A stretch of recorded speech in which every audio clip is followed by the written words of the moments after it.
Who can be considered to be as a true devotee of the goddess Kali? Who is a devotee of the Great Mother? What is his or her essence? What are the main features or characteristics of such person?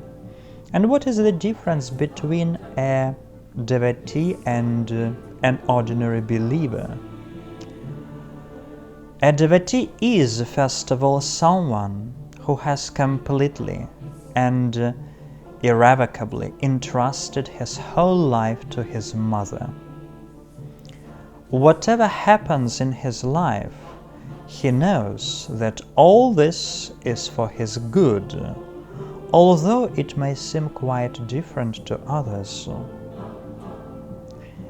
He is the one who surrendered, gave himself, the lives of his loved ones and his own, his thoughts and actions, his success and disappointments. He gave everything to his mother. He no longer judges his life in terms of gain-loss. He knows in his heart that she loves him and always sees him. Such a person manifests his body as a sacred vessel for Kali, so that the goddess can dwell in it. Accordingly, he has a corresponding attitude to the body.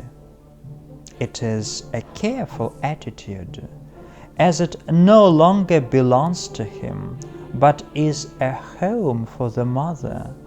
And as we all know, the house needs to be kept clean. The devotee doesn't doubt, doesn't grumble, doesn't criticize the fact that the mother may not respond to his pleas and requests. He knows this is also good. In general, everything is fine and unfolds as it should. A true devotee doesn't even ask his mother for anything.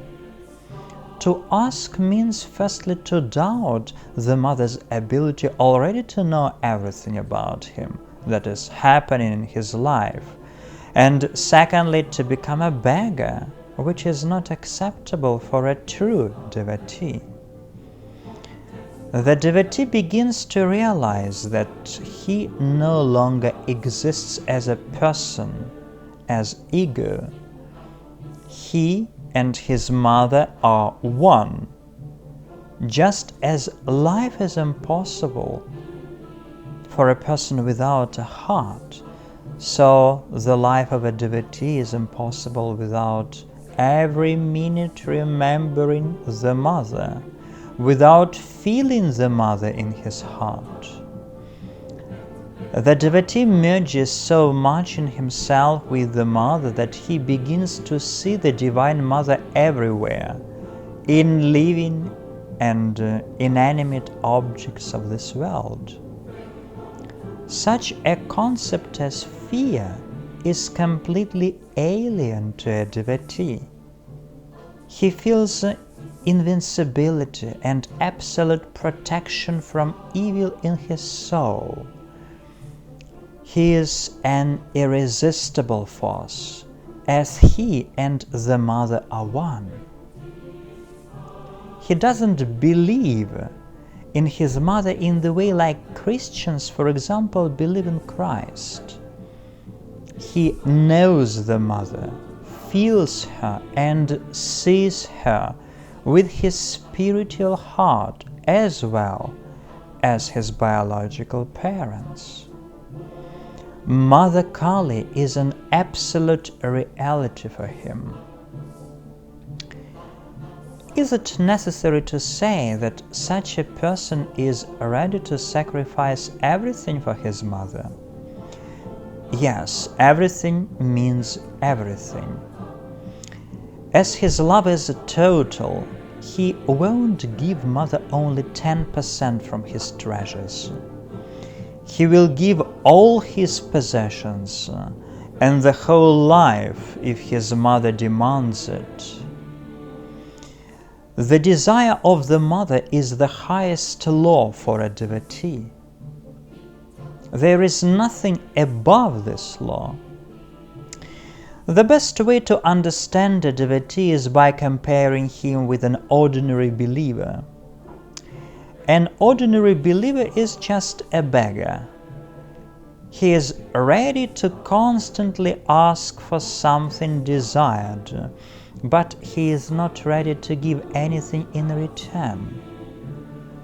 When he is told, "We are raising money for construction of a temple for the mother, so help us please," then such a person immediately begins to think how he could either evade the donation altogether or give just mere crumbs on comparison with how much he could actually give. This fool doesn't understand that he owes all his wealth to the mercy of the mother. And not only material well-being, but also health, good relations with others, good luck, all these things. People who consider themselves believers but are not ready to sacrifice in the name of faith, in the name of love, are the most disgusting creatures. They are worse than enemies. Enemies at least attack openly, and their position is clear from the very beginning. But believers only verbally express agreement with the teaching. And when it comes to the need to give something that they ignorantly consider their own, they begin to invent thousands of reasons not to do it. At the same time, I must add, they want to receive, and to receive as much as possible. Such ignoramuses forget that it is impossible to receive without giving, and the more you want to get, the more you need to give. The devotee gets everything, whatever he wants.